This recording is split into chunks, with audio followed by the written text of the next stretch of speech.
Suspense. And the producer of radio's outstanding theater of thrills, the master of mystery and adventure, William N. Robeson. Almost every malefactor starts yelling, "I was framed," as soon as the law puts the arm on him. And sometimes they have been. Nobody will ever know how many inmates of state's prisons are there because of circumstantial evidence. Of such a one is our story concerned. Listen then as Charles McGraw stars in The Silver Frame, which begins in exactly 1 minute. Another visit with Joe and Daphne Forsythe. Joe, honey. Uh-huh. Joe, darling, put down the paper. I've got something important to ask you. Okay. Joe. All right. What? How many savings bonds do we have? What kind of a question is that? A good one. How many? I'm not sure. I'd have to count. And I'm reading the paper. Now, what do you want to know for? Have we got enough to make things comfortable for us? Very comfortable. That's why I buy on a payroll savings plan. A bond a month will give us quite a nest egg for the future. Enough for a college education? Eventually. But who's going to college? Our children, silly. We don't have any yet. Oh? What do you mean, oh? Better buy some more bonds, honey. Daphne, you mean? We've got a new investment. How about that? And now, The Silver Frame, starring Charles McGraw. A tale well calculated to keep you in suspense. They checked me out with the $10 bill and the $22.50 suit that the taxpayers give you when you leave. I took a quick look back at the place where I'd left 2.5 years of my life in a cell. Just because a Southern California district attorney had to have a pigeon in a hurry once. Had to bad enough to frame a guy and get a conviction his favorite way. Circumstantial evidence. I started walking. Just walking with no walls or iron bars or guys with sawed-off shotguns to stop me. And somebody yelled after me. It was a reporter. A little rat named Malvin Lester who'd crucify his own mother to get a headline. I kept on walking. Steve, wait a minute. I got nothing to say to you, or the crummy rag you work for, or the morons that read it. All right. Can't you let bygones be bygones? I'm just a guy working for a living. Beat it. All right. So you got nothing to say to me? So, what do you say to $1,000? What about $1,000? So, you say you were framed. How'd you like to get even? With who? The district attorney? All those wise guys down there in L.A. How'd you like to frame them for a change? For that, I get $1,000? Sure. That's what I'm telling you. Come on. Let you buy me a drink.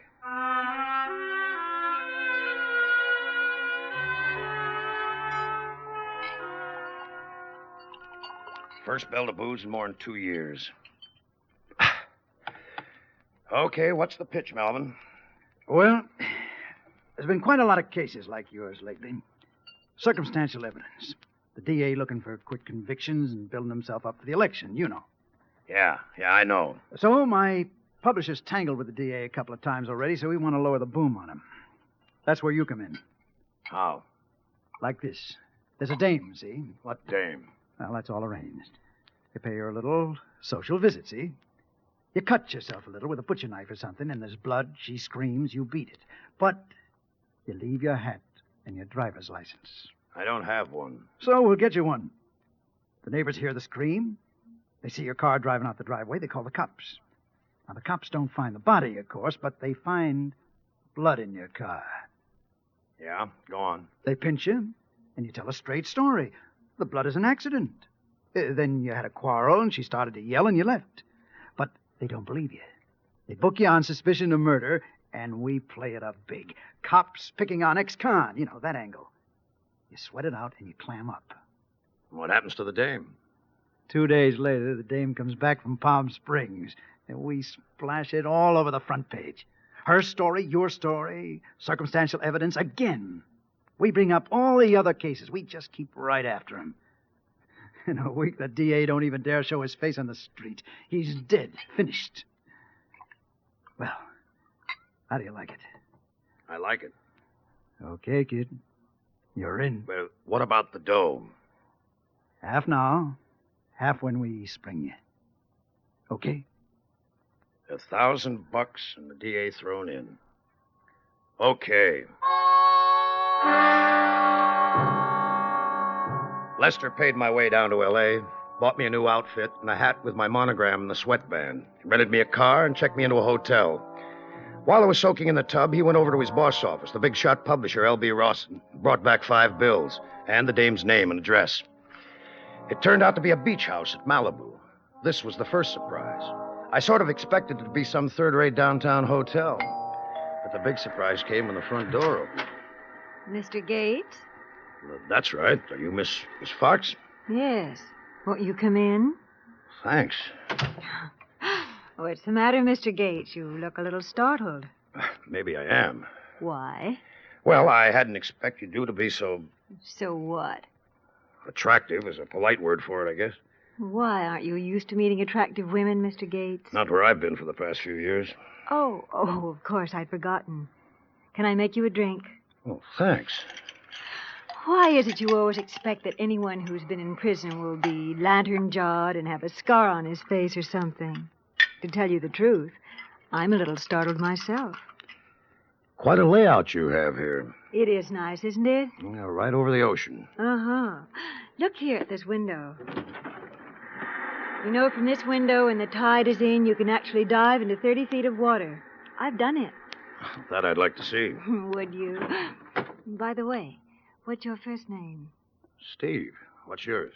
Silver. Silver? What? Oh, I get it. Silver Fox. Cute. It's my real name, too. One of Dad's ideas. Oh, he was a character. Yeah, I'll bet. And I'm another, huh? What? Come on. What's this all about? What's the angle? Well, didn't they tell you? Oh, sure. They told me. But they didn't tell me anything about a dame living in a $50,000 beach house with $100,000 of clothes on her back. Steve, you're hurting my arm. Talk. I'm doing this job for a lousy grand, about what your kind would spend on a weekend in Las Vegas. Oh, no, come on. You're not in this for dough. You're in it for something else, and I'm going to find out what it is. When you little... You were hurting me. Well, you didn't have to bite clear through my hand, did you? Well, anyway, now you won't have to lie about our having a quarrel, will you? Oh, it's bleeding. Here, I'll get something. Never mind that. Just talk. All right, Steve. I am doing it for the money, really. What about all this? The house is rented for only a month, and the clothes go back to Western costume. Oh. Steve, you hurt me. I'm sorry. You know what my father used to say when I was a little girl? The character? Uh-huh. He'd say, I'll kiss it and make it all well. Like this? Uh-huh. Like this.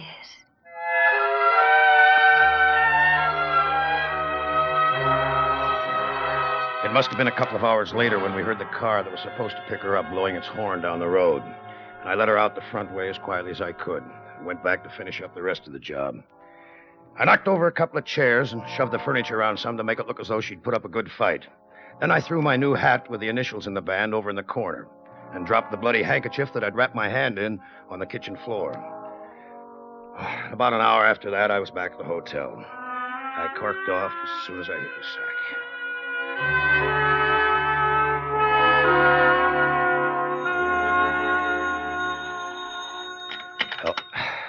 Hello? Hello?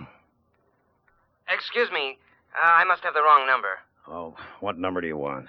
Excuse me. It was already dawn, so I got up a little later. I knew I was going to have a pretty busy day, and besides, I'd ordered all the morning papers, and I wanted to read about myself. When I opened the door to get him, there was a little guy standing out there. Oh, excuse me. I'm so sorry. That's all right. Excuse me. I looked after him for a second because his voice sounded exactly like the one who had wakened me on the phone. So what? I went back to bed with the papers. Sure enough, there it was, right on the front page, how a young woman, tentatively identified as Miss Silver Fox, had been murdered in a swank Malibu beach house, and how the police expected an arrest momentarily. And how the remains, charred almost beyond recognition, had been found in the incinerator. That's what it said, right there in black type. They'd found her body. I was still lying there, shaking and looking at the ceiling when the DA came for me. All right, Gates. Let's go downtown and talk it over.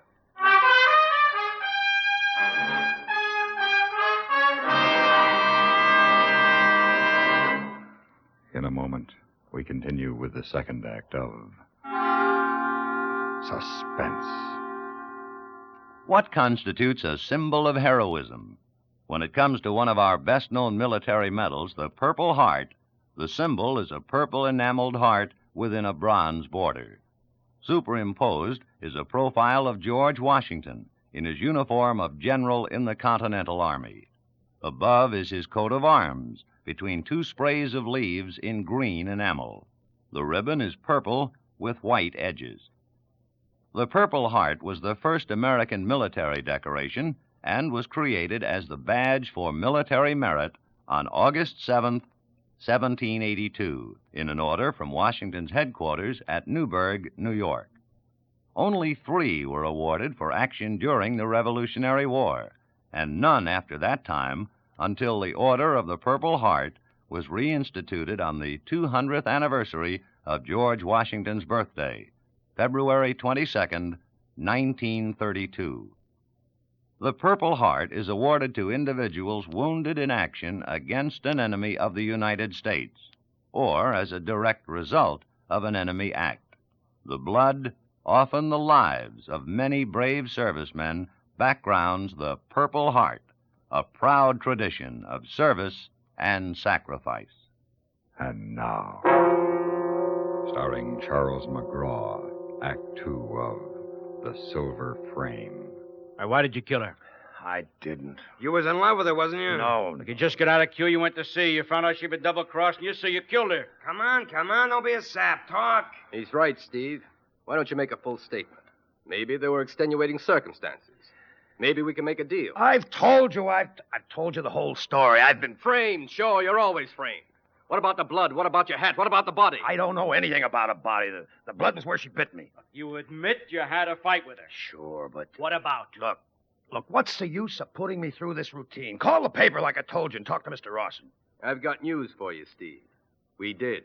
Yeah? He says it's the most cockeyed story he ever heard in his life. In short, he says you're a liar. Oh, he's covering. He's scared. All right, then, get a hold of Malvin Lester. He's a rat, but he can't be rat enough to let an innocent man go to the gas chamber just because his boss tells him to. I'm afraid we can't get a hold of Lester. Why not? He's in the morgue. Who killed him? That's our worry. Oh, it shouldn't worry me a bit, huh? Steve, be smart. Do what I tell you. Maybe we can reduce it to second degree. I can almost promise you the worst you'll get is life. Oh, thanks. But I'm warning you. If you make us go to trial on a first-degree murder indictment, I'll send you to the gas chamber just as sure as... Okay.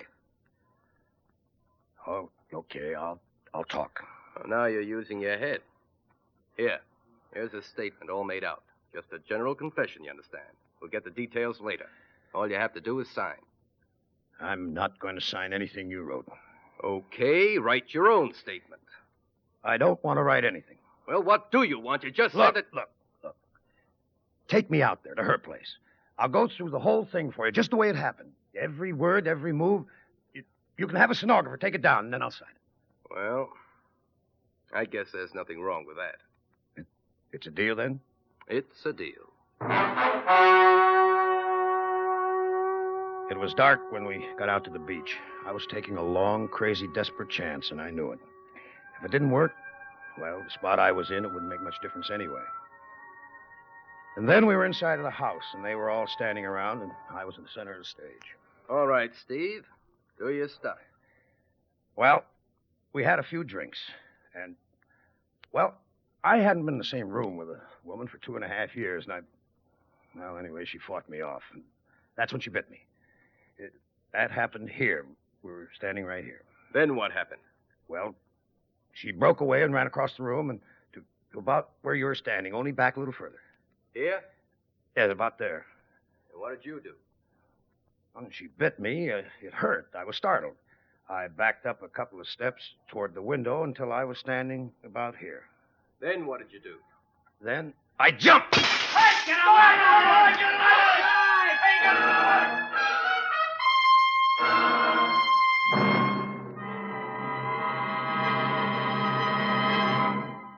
In just a moment, we continue with the third act of Suspense. Another visit with Joe and Daphne Forsythe. Okay, Daphne. The slides are all set. Turn off the lights. There. Oh, Joe, isn't that pretty? Where was that? That was Vale Pass on the Grand Divide. Remember how hard the wind blew? I certainly do, and it was cold, too. Next time we go on a vacation, let's get an earlier start. Well, we saved money by waiting till fall. Remember this one? Oh, sure. That Zion National Park. Oh, it was lovely. We sure had a lot of fun on that trip. It was worth the money. It was a good investment, all right. Almost as good as savings bonds. There you go again. Well, I just can't get over how good a bargain they are. We women like bargains, you know. Oh, I know that. And $4 back for every 3 invested is a pretty good bargain. Right. Oh, was that where I fed the bear? Yeah, that's Yosemite. We were lucky the bears weren't already in hibernation. How do they live when they hibernate? On fat they store up during the warm months. Just like savings bonds. Huh? Well, you buy a saving bond a month, right? Yeah. And it's a great way to save, the way those bonds rack up interest, right? Right. So we're just like the bears. We're storing up fat for our future use at interest rates that give us $4 at maturity for every 3 invested. A very interesting idea. You can learn a lot from nature. Yeah, just imagine. Smokey the Bear selling savings bonds. Oh, Joe, show the slides. And now, starring Charles McGraw, Act 3 of The Silver Frame. One thing I can do is swim, and, brother, I did some plain and fancy swimming that night. Even with my clothes on, I must have made 30 yards underwater before I had to come up for air. I could see them running around with flashlights on the beach, but out where I was, it was dark as a pocket. There were only 5 of them. They couldn't cover the whole beach. I made for a little rocky point about 100 yards north and pulled myself out of the water. I could see the flashlights all huddled together down by the house, and I started crawling up the embankment to the road. At the top, I stopped for a second or two listening, and then poked my head over the edge. And right into the face of the little man I'd seen that morning in my hotel. I grabbed him hard. Please, don't. Make a sound and I'll kill you. I won't. I want to help you. That's why I'm here. You got a car? Of course, right here. Right by the side of the road. Then head for it. I'll be right behind you. One funny move and I'll break your neck, and I mean it. Yeah. Oh, follow me. Here's the car. You see? Yeah.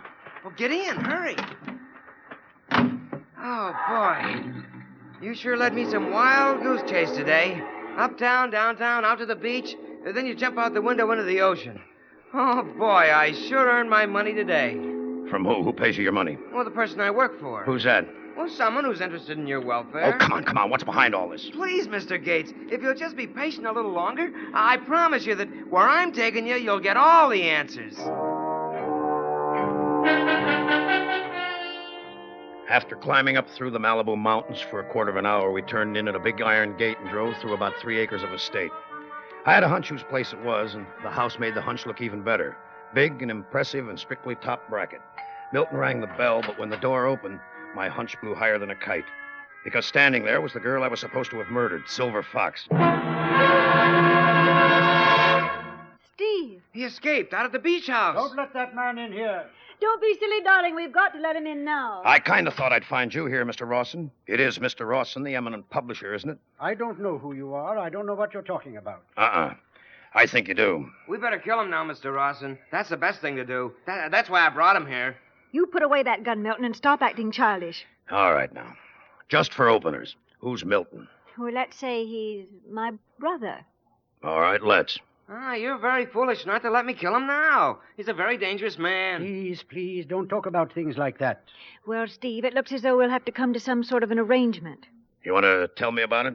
Yes.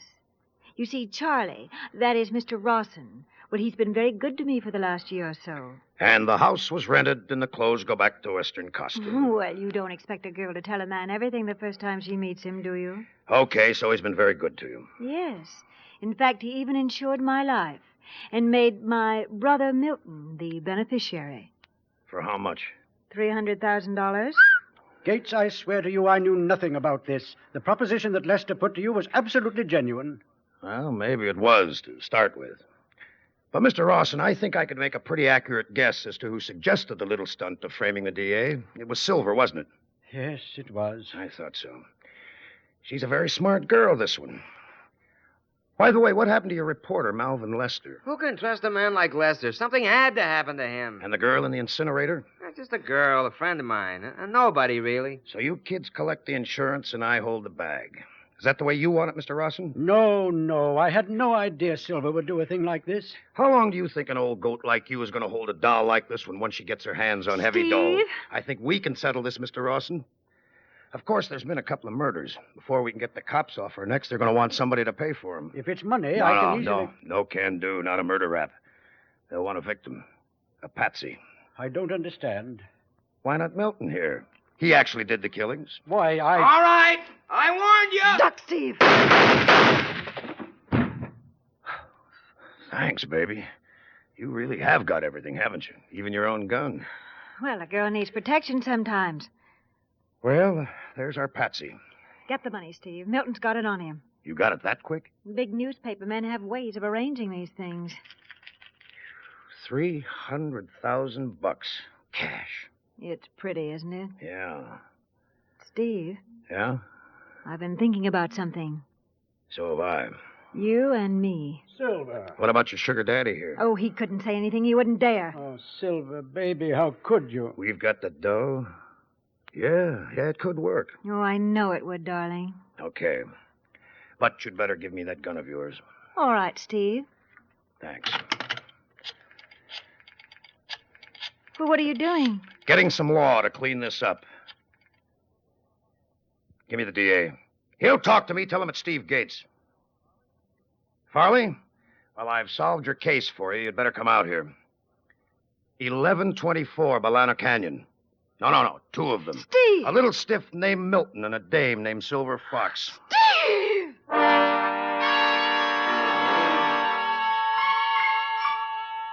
I got drunk the night she went to the gas chamber, but I couldn't get drunk enough. I heard all the reports on the radio. And you know the funny thing? Right up to the last minute, she was still saying she'd been framed.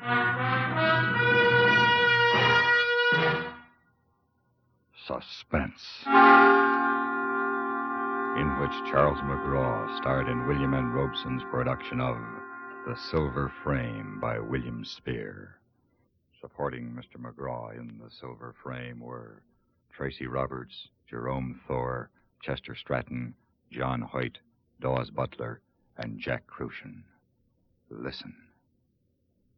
Listen again next week when we return with Herbert Marshall in The Long Shot. Another tale well calculated to keep you in suspense.